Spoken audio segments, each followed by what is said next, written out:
It's back. Bigger. Better. And better. It's Black History Month, the sequel, a 28-day celebration of black exploitation films. Detroit 9000. Kinda sounds like a video game, doesn't it? Word is, it could have been Chicago 9000, but the Windy City objected to all the violence depicted in the movie.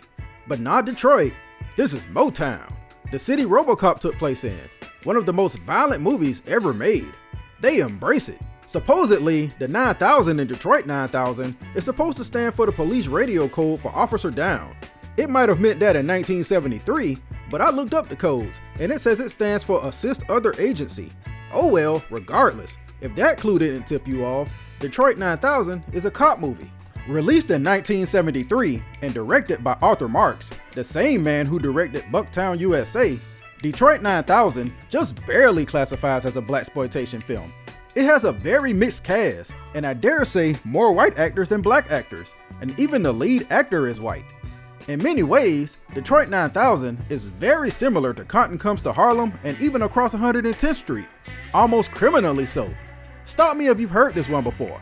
A congressman and a preacher hold an event to fundraise for the congressman's bid for governor. The fundraiser is of course immediately robbed by masked men, and it's up to two cops to figure out who done it. On top of that, the two cops are black and white and have to get along during a time when racial tensions are high.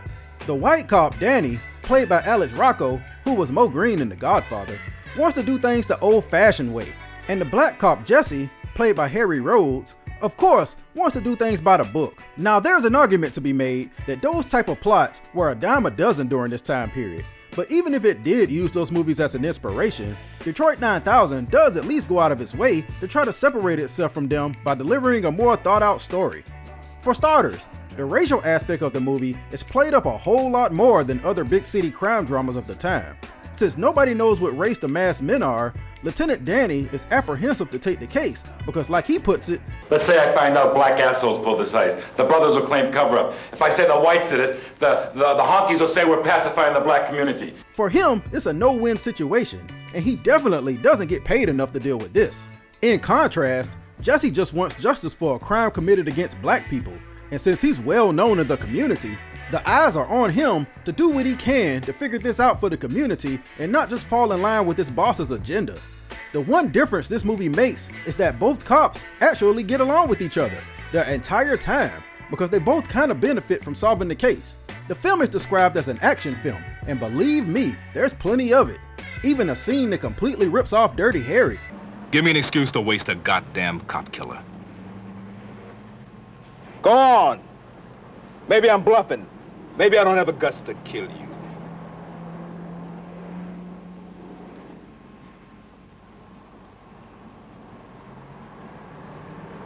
You're a smart boy, brother.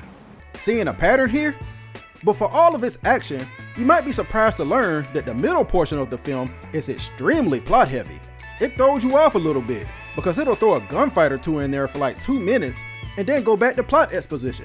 Don't take that as a bad thing though, because the overall mystery surrounding the heist is compelling, and I was hooked the entire time as they track down one lead after another. The film even has an ambiguous twist ending with multiple reveals throughout. Its only flaw is that its pacing is a little uneven, jumping back and forth from one plot point to the next, and even throwing a flashback in there.